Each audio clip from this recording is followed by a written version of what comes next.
When the initial building opened in November of 1952, this was the first project that Pereira and Luckman designed after they got out of the soap business. And this was the first facility that was designed especially for television, and nobody knew what a television stage ought to look like. In New York, they were using converted grocery stores and stage theaters, but these people did an amazingly good job of designing this place. And it started with 4 studios that were 10,000 square feet. They were nominally 110 by 110 feet square, but you have to take out the fire aisles. It would leave you 10,000 square feet of playing space. And they did a real good job of trying to anticipate what it would need. There were a few mistakes, like all the dressing rooms were in the basement, and the stages were on the next floor up. So as a stage manager, you'd have to hustle people along to get them out of the dressing room and get them up the elevator, which was an old hydraulic elevator. I think it was converted from a grease rack in a filling station, and try to get them in the stage on time.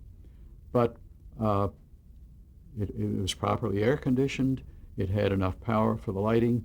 They put in theatrical lighting pipes, counterweighted pipes that would raise and lower with the pipes on them, rather than working off a fixed grid such as you have in a motion picture studio. We now have, and 2 of the stages had theater seating, and we did Jack Benny in one of those, and we did Red Skelton on the same stage. We did a Mary Tyler Moore variety show there. A lot of specials. The Edsel was introduced on one of those stages. We did Creedence Clearwater Revival on one of the stages. Then on the other stage, we did Sonny and Cher and Captain and Tennille. And we did a lot of variety. And at one point, I think we had 4-hour weekly variety shows going at the same time.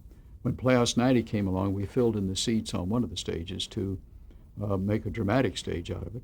But the other stage is still there. We do Price is Right Monday, Tuesday, Wednesday, Thursday, Dennis Miller Live for HBO on Friday, and Hollywood Squares on Saturday and Sunday. And Mark Goodson thought that was acoustically the best stage in the industry. He had been a radio producer before he became a television producer and thought the acoustics were great. We added 2 more stages about 1986, and in 1992 we added 2 large stages, 15,000 square foot stages across Genesee Street. And in those we incorporated all the things that would have been nice to have if we'd known to ask for them in the first stages. So we've tried to make the place a very comfortable place to work with nice dressing rooms, green rooms, food service, parking, and all of that.